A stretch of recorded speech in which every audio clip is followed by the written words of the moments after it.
He went out to the crowd to change the future. But his enemies were already waiting for his failure. When the truth becomes too loud to ignore, a battle for trust begins. Tough dialogue, sharp accusations, and an expose that could change everything. Who will emerge victorious? The politician who challenges the system or the journalist who never loses? This moment will decide everything. Watch until the end. The ending will shock you. Explosion before silence. Are you ready for change? The roar of the crowd washed over the room like a wave, crashing against the walls, vibrating in his chest. Hundreds of people here, thousands online. Cameras focused on the stage, their red lights boring into him like the eyes of predators. J.D. Waynes exhaled, clutching the microphone. This wasn't just a rally, it was a test of strength. Everything he'd said before had led him to this moment. The stakes were too high. One mistake, and he'd be torn apart. But he couldn't stay silent either. America can't wait any longer. We're at a turning point. The first blow came from where he expected it. Mr. Waynes. The voice sounded sharp, like a gunshot. A woman stood up from the front row, dark hair, sharp cheekbones, a look that cut like a blade. Andrea Holt. The reporter who has more political heads to her name than anyone in this room. She didn't come to listen. She came to finish. Your policy has left people behind. What do you say to those you have abandoned? Deafening silence. The cameras switched, capturing every emotion. The crowd froze, some in anticipation of the show, some hoping he would survive the blow. J.D. slowly turned his gaze to her. Inside, everything was boiling. He knew. Holt wasn't looking for the truth. She was looking for a shot. A moment. A headline that would explode across the front pages tomorrow. He stepped forward. You mean the people I abandoned? His voice was even. What about the people you and your colleagues abandoned? The crowd began to buzz. Someone shouted, "Come on, J.D." Someone else shouted, "Answer me, Holt." But Andrea didn't blink. You're avoiding the question, she said. The question was about those who got worse. You don't see them? He crossed his arms. I see millions of people who are tired of lies. New noise. New wave. She wanted to ask questions? Great. You're asking about the abandoned? He took a step forward. Let's talk about the abandoned. Oh, come on. Holt lifted her chin. Wages are stagnating, crime is rising. Is that your doing? J.D. chuckled. These are my words. Or are you hearing them for the first time on your TV channel? The hall exploded. Holt narrowed her eyes slightly, a subtle movement, but he caught it. She wasn't used to losing. But today, things weren't going her way. He paused, sensed the moment, soaked up the silence before the next storm. And he hit. Facts? His voice grew colder. Facts are when mothers are afraid to let their children outside. When people work 2 jobs, but can't afford a house.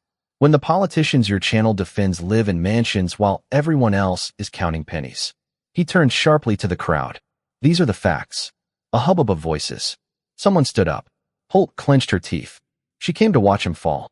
But now the whole room was watching her try to stay on her feet. The trap has snapped. Holt paused. She was used to pressure, used to verbal battles. But now the room was against her. This was not a cozy TV studio light, where every sound was tweaked, every frame selected. There was no producer who could at any moment switch attention to something more convenient. She found herself in the ring, and right in front of her stood a man who wasn't going to back down. You're just playing on emotions. Her voice was even, but Waynes could see that inside she was already looking for a way out. The facts say the economy is growing. The labor market is stable. He laughed, briefly and without joy. What facts? His voice became harsher. The ones you read in the prepared reports? The crowd began to buzz. Let's check your facts. He took a step forward, looming over the stage. How many people in this room work 2 jobs and still barely make ends meet? Several hands went into the air. How many of you pay more for insurance than you do for rent? More hands. Now tell me, Holt, are these emotions too? She clenched her teeth. You can't answer questions with questions. I can do anything because I'm not hiding behind a prompter, he said, stepping toward the edge of the stage. Unlike you, I'm talking to real people, not some perfect picture in my head. The crowd began to buzz louder. The cameras caught Holt just as she took a short, sharp breath. She tried to regain control. You are a demagogue, Mr. Waynes. Her voice grew firmer. You have a way with words, but words are not solutions. He leaned closer to the microphone. Words are powerful. You know that better than I do, Holt, because you journalists have long used them as weapons. Silence in the hall. You make enemies of those you don't like. You decide who is good and who is bad, who is worthy of attention and who can be buried in headlines. Holt clenched her fists. This is a lie. True, he nodded. When was the last time your TV channel showed people who lost their homes because of the decisions of those you protect? She remained silent. The crowd exploded. Wayne stepped closer. You came here thinking you could corner me. But, Holt, you're not in the studio today. The journalist gripped the microphone tightly. She understood that this was no longer her show. When the truth hits you in the face. The crowd hummed like an overheated engine. People exchanged glances, some smiled, some clenched their fists. There was more than just an argument in the air. It was a clash of two worlds. Holt held on. She wasn't one to crack under pressure. But now she felt like the stage was no longer hers. You're just a populist. Her voice was even, but Wayne sensed the tension in it. Loud statements, accusations, emotions. But where are your solutions? He shook his head. You seriously want to talk about solutions? He chuckled. Okay, let's start with something simple. He turned to the crowd. Who of you feels that your life has improved over the last 10 years? Raise your hands. Silence. 1, 2, 3 people raised their hands. The rest were silent. Wayne's turned to Holt. Now you raise your hand. She tensed. What is the meaning of this performance? The point is, you can't answer. He stepped closer. Because you know the truth. The crowd buzzed. Cameras zoomed in on faces, capturing every emotion. Holt recovered quickly. It's a clever trick, but economics is not about feelings. It's about numbers. Wayne's laughed. What numbers? The ones written by people who never leave their elite neighborhoods? The ones that tell us there is no inflation as long as we see price tags in stores. The crowd began to buzz louder. Or maybe you want to tell these people that crime goes down as long as they put bars on the windows of their houses. Holt opened her mouth, but he didn't let her get a word in. You're talking about numbers. I'm talking about reality. He turned to the hall. How often do you turn on the news and hear that everything is not so bad? How often do you go to the store and realize that everything is much worse? A loud murmur of support. Holt tried to seize the initiative. You create enemies where there are none. The media is not your enemy. Wayne's looked straight into her eyes. Then why are you lying? The hum grew louder. Why do you tell people that they should be happy while their salaries are being eaten up by inflation? Why do you say that there is no crime while their cars are being stolen and their houses robbed? Holt gritted her teeth. We report the facts. Facts? He paused. Then why do you choose which facts to show and which not? The hall roared. Someone shouted. Tell her. Someone whistled. The cameras switched to Holt. She took a deep breath. She knew this moment would go down in history, but not in the way she expected. Live exposure. Holt felt herself losing control. She was used to tough debates. She had exposed congressmen, stumped governors.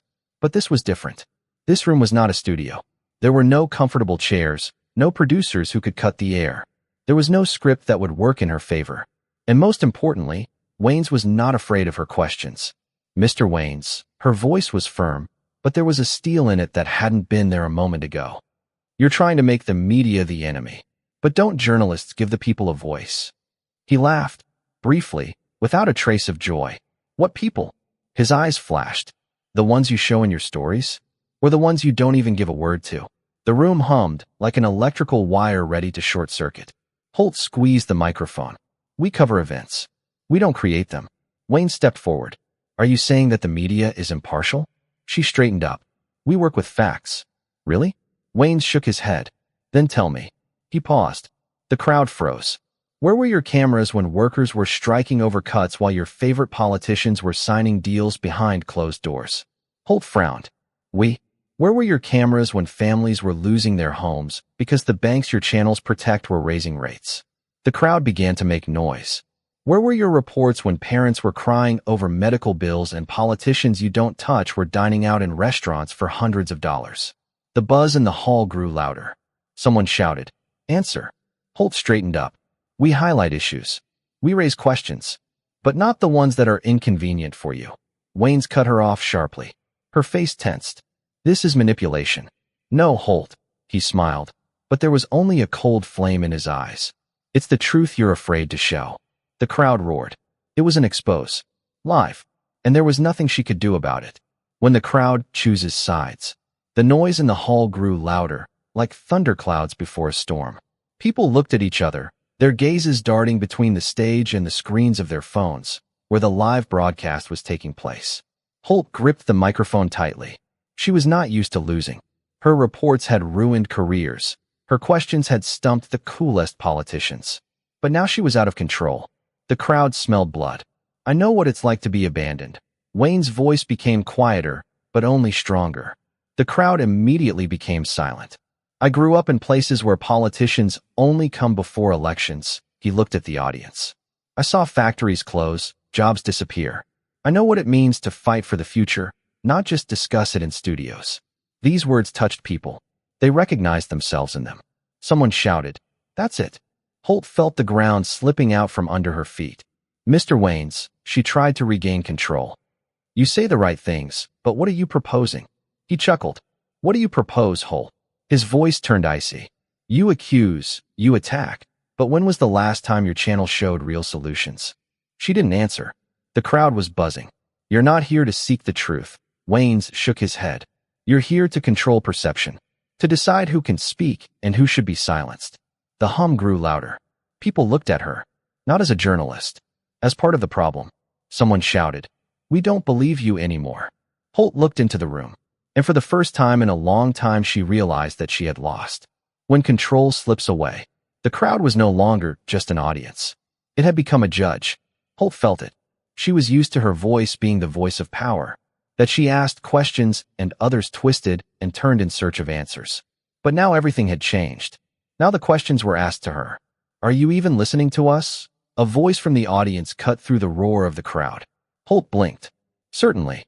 "No," interrupted a man of about 40 who had risen from his seat. "You're just waiting for the moment to interrupt us again." The crowd began to buzz louder. Wayne stood with his arms crossed, watching. He didn't smile. It wasn't a triumph. It was a fact. People saw it for themselves. Holt lifted her chin, clinging to the last shreds of confidence. "I'm here to ask important questions." "No," the woman in the third row said clearly. "You're here to make sure we only heard your side of the story." The hall exploded. Some people applauded. Some people whistled. The cameras panned to close-ups. Wayne stepped to the edge of the stage, looking around the room. "You see, Holt," he spoke slowly, almost calmly. "Your job used to be easy. You didn't have to listen to anyone. You just told them what was right and what was wrong." She pressed her lips together. "This is wrong." "Then why were you exposed right now?" Holt took a breath. She wanted to say something sharp, something that would turn the situation around. But instead there is silence. The crowd has already chosen a side, and she knew it.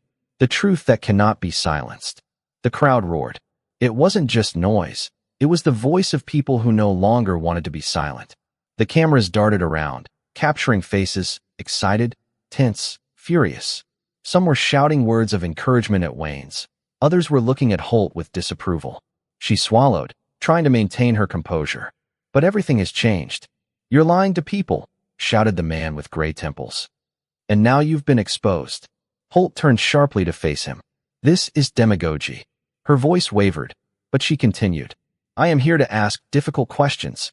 "No," Wayne said flatly. "You're here to make sure people only hear your side of the story." The roar grew louder. Holt glanced around the room. She could see that no one treated her as an authority anymore. "People need to know the facts," she tried.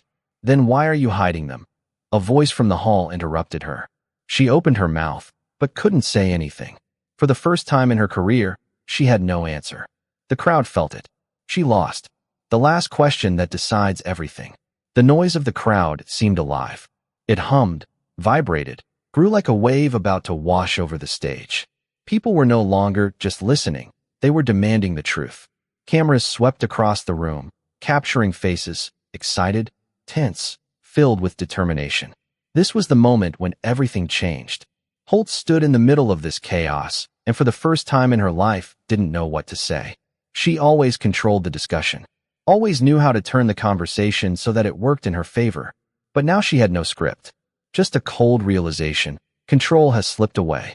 A hand went up from the back rows. The hall fell silent for a moment. Everyone turned around. The old man stood up slowly, leaning on his cane.